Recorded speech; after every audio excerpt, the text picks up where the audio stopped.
Good evening. This is Akashvani. I am Reshma Tiwari with the World News.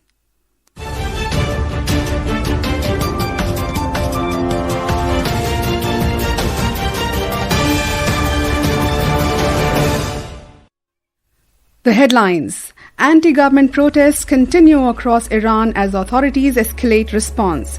Several international airlines suspend or cancel flights to and from Iran. 53 Congolese refugees have died in Burundi amid cholera and malnutrition spread, says UN Refugee Agency. Australian bushfires raze homes, cut power to tens of thousands. Second Bailey Bridge opens in Sri Lanka as India steps up Sri Lanka recovery support under Operation Sagar Bandhu. And in badminton, India's two-time Olympic medalist PV Sindhu loses to China's Wang Zhiyi in semi-final match of Malaysia Open Super 1000 today.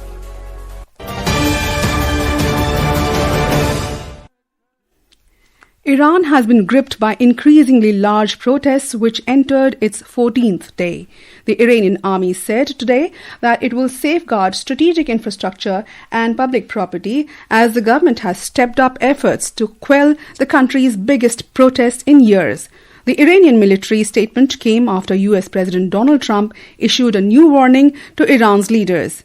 Earlier, Iran's supreme leader, Ayatollah Ali Khamenei, said the Islamic Republic would not back down, accusing protesters of acting on behalf of foreign powers and blaming US President Donald Trump for the unrest. More from our West Asia correspondent. The Iranian army says it will safeguard strategic infrastructure and public property and has urged citizens to thwart what it calls enemy's plots as authorities step up efforts to contain the country's biggest wave of protest in years. The statement follows new warnings from United States President Donald Trump and remarks by Secretary of State Marco Rubio, who expressed support for the brave people of Iran. Protests continued across several cities despite internet shutdowns and cutting of international phone lines, with online videos showing demonstrators defying threats of a security crackdown. Protesters appear to be drawing encouragement from repeated statements of support by the US administration and from Iran's exiled crown prince, who has called on people to overwhelm security forces and seize control of towns and cities. Rights group relying on contacts inside Iran says that at least 65 people have been killed since the unrest began in Tehran in late December over economic hardship, with the movement rapidly spreading nationwide. Vinod Kumar, Akashvani News, Dubai. Several international airlines have suspended or cancelled flights to and from Iran as nationwide anti-government protests enter third week, compounded by a near-total internet blackout and heightened security concerns. The United Nations Refugee Agency has said that more than 50 refugees fleeing fighting in Eastern Democratic Republic of Congo have died in neighbouring Burundi. The agency said last night of a total 53 deaths recorded, 25 people died due to a cholera outbreak, while 6 others died from anemia and other complications related to malnutrition. The UN said it was working with the Health Ministry and other partners to investigate the cause of the other deaths.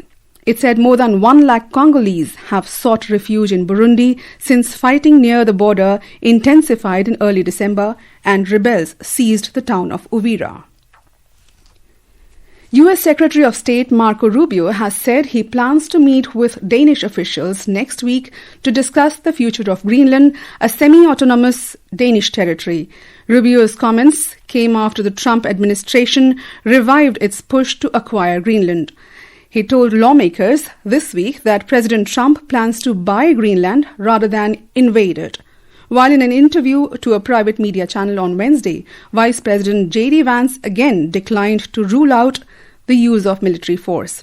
Vance also echoed President Trump, who has repeatedly said that the island is vital for American national security and that Denmark is not doing enough to protect it.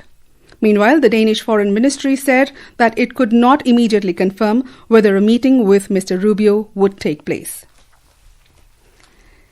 In Pakistan, leading human rights groups today brought to light the extrajudicial killing of 2 innocent civilians across Balochistan by Pakistani forces. PANK, the Baloch National Movement's Human Rights Department, mentioned that the first civilian, a resident of Tasp area of Panjgur district, was killed on Thursday. highlighting atrocities against Baloch civilians. Another human rights body, Baloch Voice for Justice, BVJ, today revealed that a minor boy, Rahi Baloch, was shot dead outside his shop in the Hoshab area of Kech district in Balochistan on January 5. The rights body described the brutal killing of the minor boy as part of an ongoing genocide against the Baloch civilians. This is Akashvani. You are listening to World News. We bring you the top international news and updates from around the globe. Thousands of firefighters battled bushfires in Australia's southeast today. Authorities said that the blazes have torn through more than 3 lakh hectares bushland amid a heat wave in Victoria State since the middle of the week. It added more than 130 structures, including homes that have been destroyed, and around 38,000 homes and businesses that were left without power due to the fires in Victoria.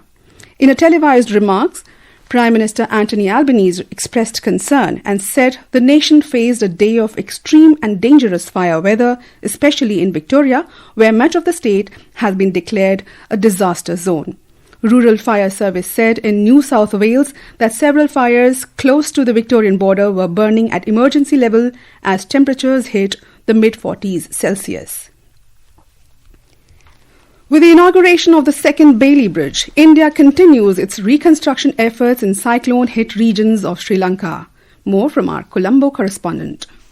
With the inauguration of the second Bailey Bridge, India continues its reconstruction efforts in cyclone-hit regions of Sri Lanka. Indian High Commissioner Santosh Jha said the opening also marks the formal launch of India's $450 million assistance package for rebuilding the island nation. India had provided 228 tons of Bailey Bridge material as part of its post-disaster assistance to Sri Lanka under Operation Sagar Bandhu, enabling the rapid restoration of connectivity. The bridge is expected to significantly improve mobility, restore essential services and support recovery in the affected upcountry region. Ahmed Moin Farooqi, Akashvani News, Kandy.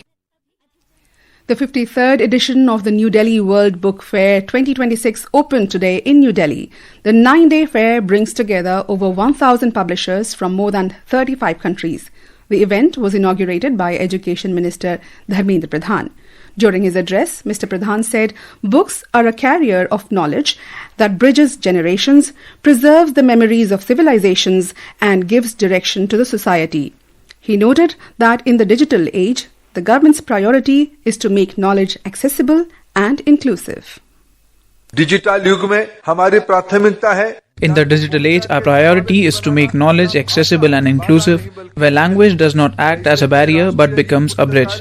In this spirit, initiatives like the National E-Library give practical shape to the Government of India's Digital India vision. By providing free access to e-books, the National E-Library not only expands availability for readers, but also encourages interaction and collaboration between readers and publishers. Through this platform, more than 6,000 free e-books will be available in over 23 languages, along with features such as text-to-speech. जिसमें text-to-speech जैसे सुविधाएं भी शामिल है. The theme of the book fair this year is Indian Military History, Valor and Wisdom at 75. In badminton, India's campaign at the Malaysia Open Super 1000 ended today. Two-time Olympic medalist PV Sindhu bowed out of the tournament after losing the semi-final match against China's Wang Zhiyi 16-21, 15-21 in Kuala Lumpur. And now, before we close, here are the highlights of the bulletin. Anti-government protests continue across Iran as authorities escalate response. Several international airlines suspend or cancel flights to and from Iran. 53 Congolese refugees have died in Burundi amid cholera and malnutrition spread, says UN Refugee Agency. Australian bushfires raze homes, cut power to tens of thousands. Second Bailey Bridge opens in Sri Lanka as India steps up Sri Lanka recovery support under Operation Sagar Bandhu. And in badminton, India's two-time Olympic medalist PV Sindhu loses to China's Wang Zhiyi in semi-final match of Malaysia Open Super 1000 today. That concludes tonight's World News Bulletin. For more updates, stay tuned to Akashvani. Good night.